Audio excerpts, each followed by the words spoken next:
messed up Jerry Springer talk show Broken Family.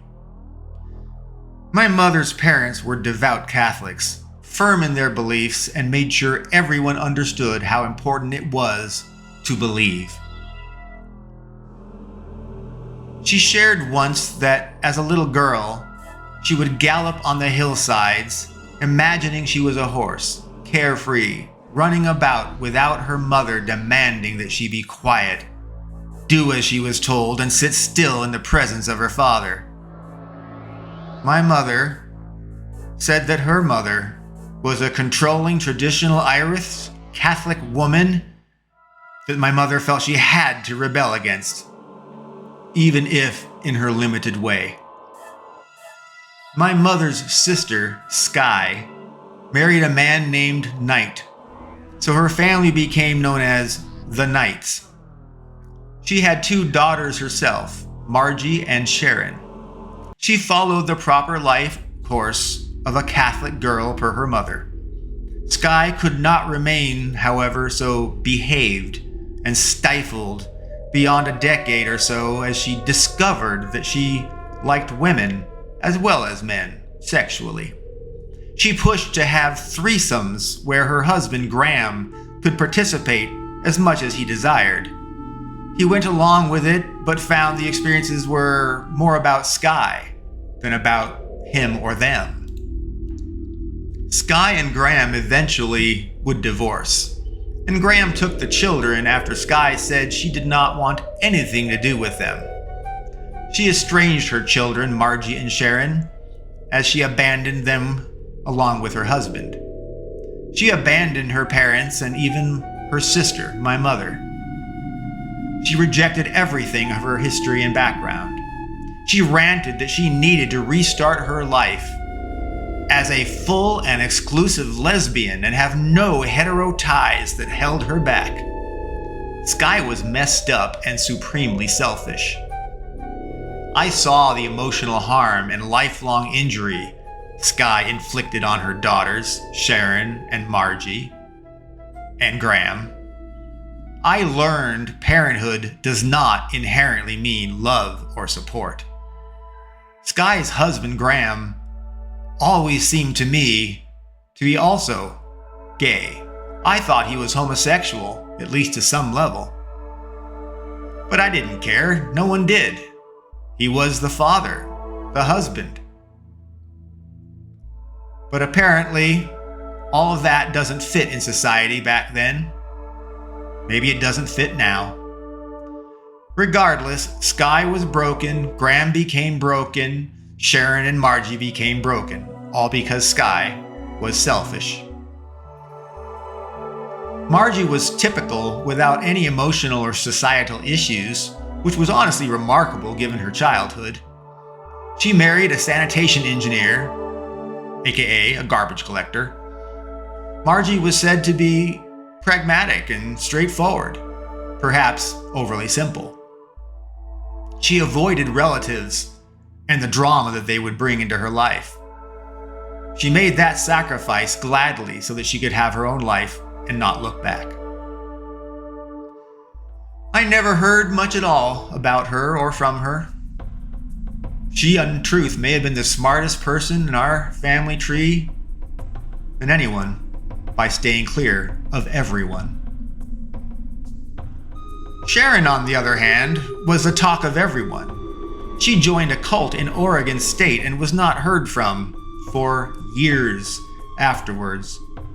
Outside, an occasional postcard might arrive saying that she would be performing at a coffee shop with a guitar, singing folk-style music for money. There was one year Sharon emerged free from the cult. She had met a fellow cultist who called himself Winter. It shifted her views away from cult loyalty to Winter. With her split loyalties, she had to choose.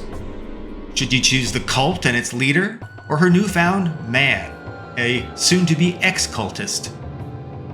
Well, Sharon decided that she would join Winter and they would leave the cult. Winter and Sharon married later. and had minimal contact with anyone in my family or their other relatives. Winter was a tall, almost anorexic white male with extremely long hair. He seemed to be going for the Jesus look. He also had an expressed extreme passion for organic strawberries above all things. He was almost a zealot about organic strawberries.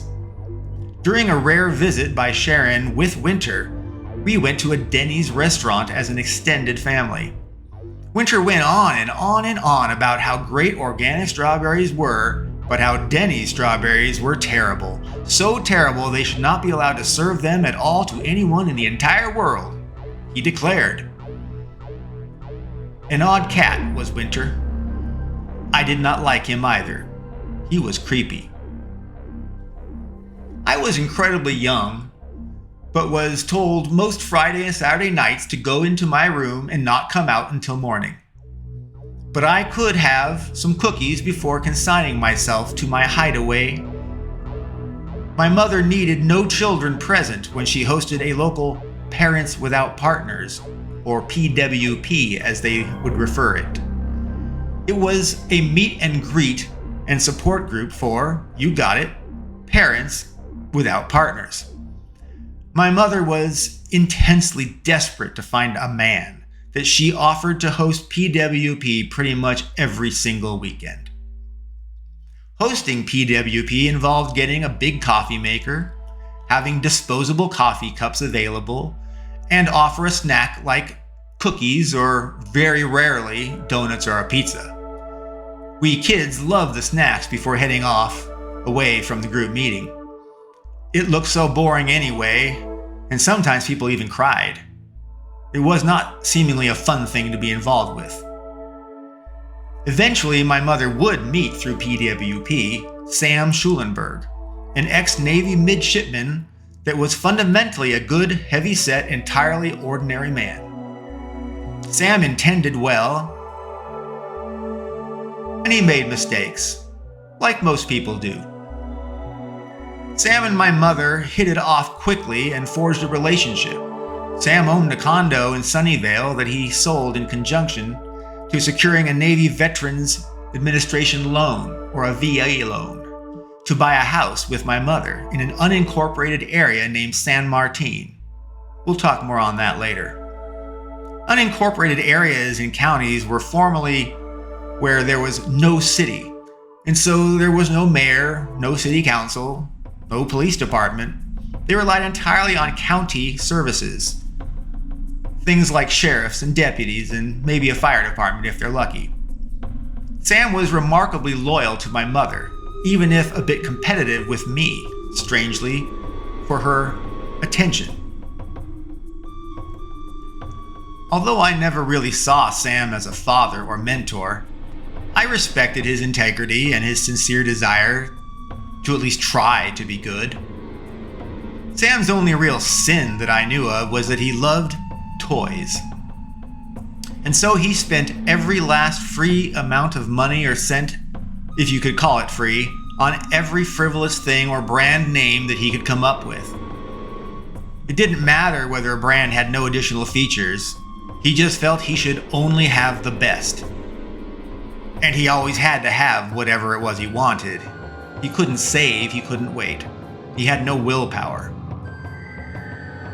He had this one and only vice though, so I would say overall he was a good man. He just had a very weak attribute.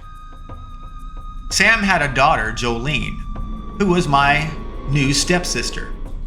Sam did not have custody of her because her mother had won custody in a court battle.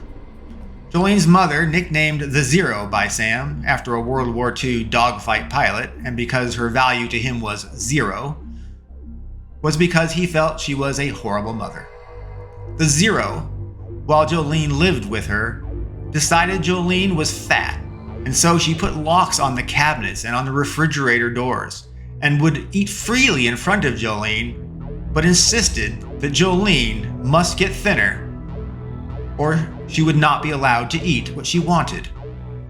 She was forced to eat 1,000 calories a day. Jolene suffered malnutrition during this time and ended up in the hospital. Eventually, the Zero had hooked up with a new man and married him quickly. Her new husband, Jack, was another wicked man. He molested Jolene many times. A few times, Jolene would see the Zero looking on as Jack did unspeakable things. A social worker visiting the Zero and Jolene a few months later, after her malnutrition hospitalization, detected things were not quite right.